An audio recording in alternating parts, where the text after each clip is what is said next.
मोदी सरकार को 36 तोपों की सलामी। ये लोग chief justice of India DY Chandrachud से किस कदर जलते हैं। उनके एक एक आदेश की अनदेखी की जाती है। एक एक आदेश जो chief justice of India DY Chandrachud ने दिया, उसकी काट निकालने के तरीके ढूंढे जाते हैं। और ताजा मिसाल क्या, मैं आपको बताता हूं। ताजा मिसाल यह है, आपको याद होगा प्रवर्तन निदेशालय यानी कि एनफोर्समेंट डायरेक्टोरेट के प्रमुख संजय मिश्रा को जिस तरह से बढ़ोतरी पे बढ़ोतरी दी जा रही थी बतौर ईडी प्रमुख, इसे सुप्रीम कोर्ट ने गैर वाजिब कानून के खिलाफ बताया था। यानी कि पिछले 2 सालों में उन्होंने जितने भी फैसले लिए थे उस पर एक बहुत बड़ा सवालिया निशान सुप्रीम कोर्ट के आदेश के बाद हो गया था।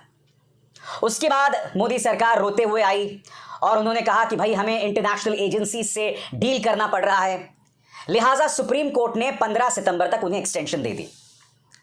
मगर अब न्यू इंडियन एक्सप्रेस की जो खबर आई है दोस्तों, बहुत चिंतित करने वाली बात है। और वो चिंतित करने वाली बात क्या है मैं आपको बताता हूं। न्यू इंडियन एक्सप्रेस की इस खबर के मुताबिक अब संजय मिश्रा को ईडी, जिसके वो अभी प्रमुख हैं यानी प्रवर्तन निदेशालय के प्रमुख हैं, और सीबीआई दोनों के ऊपर बिठाया जाएगा। एक नया पद बनाया जा रहा है, एक नया पोस्ट बनाया जा रहा है जिसका नाम है चीफ इन्वेस्टिगेटिंग ऑफिसर। और इस चीफ इन्वेस्टिगेटिंग ऑफिसर का काम यह होगा कि सीबीआई और ईडी दोनों उन्हें रिपोर्ट करेंगी, बिल्कुल उसी अंदाज में जैसे नेशनल सिक्योरिटी एडवाइजर, राष्ट्रीय सुरक्षा सलाहकार को कौन रिपोर्ट करती है, तमाम जो गुप्तचर एजेंसीज हैं वो एनएसए को रिपोर्ट करते हैं। बिल्कुल उसी तरह से संजय मिश्रा को अब बनाया जा रहा है चीफ इन्वेस्टिगेटिंग ऑफिसर एनएसए के तर्ज पर। और यही खबर न्यू इंडियन एक्सप्रेस में आई है। सरकार क्या सोच रही है मैं आपको बताता हूं। सरकार यह सोच रही है कि भाई ईडी का काम अमूमन मनी लॉन्ड्रिंग से लेकर है, फाइनेंशियल क्राइम्स को लेकर है, और सीबीआई का काम सरकारी पदों में भ्रष्टाचार को लेकर है।